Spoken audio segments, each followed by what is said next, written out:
দেখুন, আজকের 19 নম্বর ক্লাসে আমরা Adobe Illustrator এর কিছু কাজ দেখব। সেগুলো হচ্ছে এখান থেকে আর্টবোর্ড, হ্যান্ড টুল এবং জুম টুল।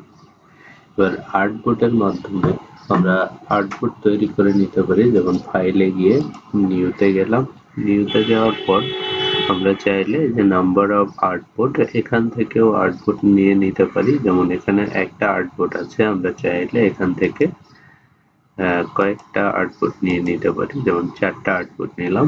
এবার আর্টবোর্ডটা কিভাবে আসবে, বাম থেকে ডানে এবং উপর থেকে নিচে, আবার উপর থেকে নিচে এভাবে আসবে। কলাম ওয়াইজ আসবে না এক কলামে 3 কলামে আসবে, 4টা আর্টবোর্ড 4 কলামে আসবে না 4টা আর্টবোর্ড একটা কলামে আসবে, সেটা আমরা এখান থেকে ডিফাইন করে দিতে পারি। 2টা কলামে আসবে, এরপরে ওকে করে দিলাম। এখানে কিন্তু ওইভাবে আর্টবোর্ড চলে আসলো।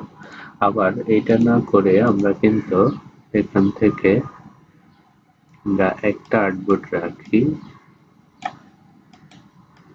এখানে 1 একটা দিলাম, দেওয়ার পরে এটা পোর্ট্রেটে নিলাম, এরপরে ওকে করে দিলাম, একটা আর্টবোর্ড আসলো। এখন আমি যদি চাই এই যে এই আর্টবোর্ড যে এই অপশনটা আছে, এখানে ক্লিক করে এখানে কিন্তু আমি চাইলে আরেকটা আর্টবোর্ড এরকম নিয়ে নিতে পারি।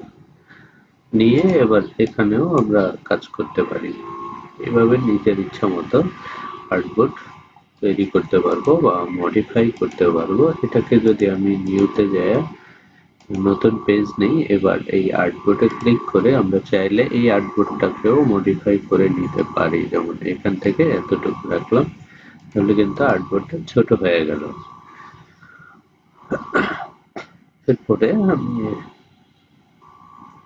যে হ্যান্ড টুলটা আছে, এই হ্যান্ড টুলটা আমরা যদি কিবোর্ড থেকে স্পেস বার চেপে ধরি, তারপরেও কিন্তু হ্যান্ড টুল আসে। এবার আমরা মাউসের লেফট বাটন চেপে ধরে এই আর্টবোর্ডটাকে সরাতে পারি।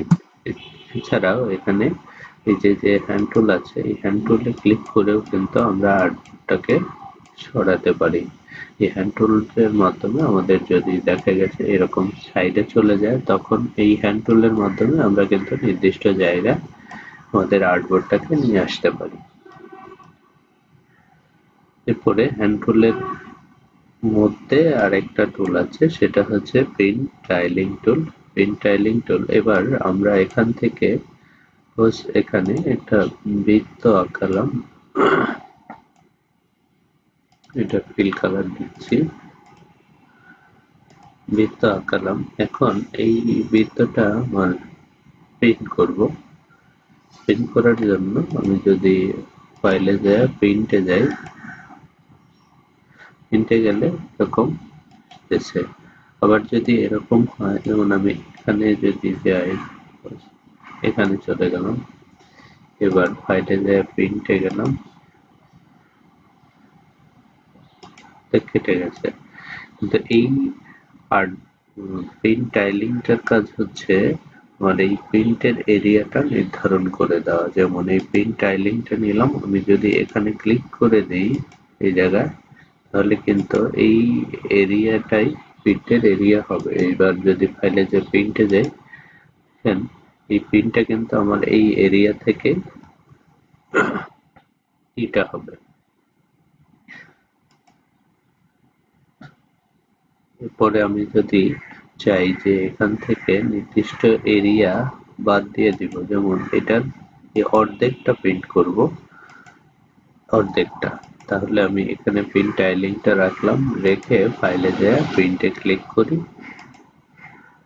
দেখেন এই যে কিন্তু অর্ধেকটা চলে গেছে। এভাবে প্রিন্ট টাইলিং টুলটা কাজ করে থাকে। এরপরে আছে জুম টুল, টুলটা রাখলাম, জুম টুল। এই জুম টুলের মাধ্যমে আমরা কিন্তু এটাকে ক্লিক করে বড় করতে পারি, মাউসে ক্লিক করলে বড় হবে। আবার আমি যদি এখানে অল্টার চেপে ক্লিক করি, তাহলে এটা আবার জুম আউট হবে, মানে হচ্ছে ছোট হবে। এভাবে জুমের কাজটা আমরা এখান থেকে করতে পারি।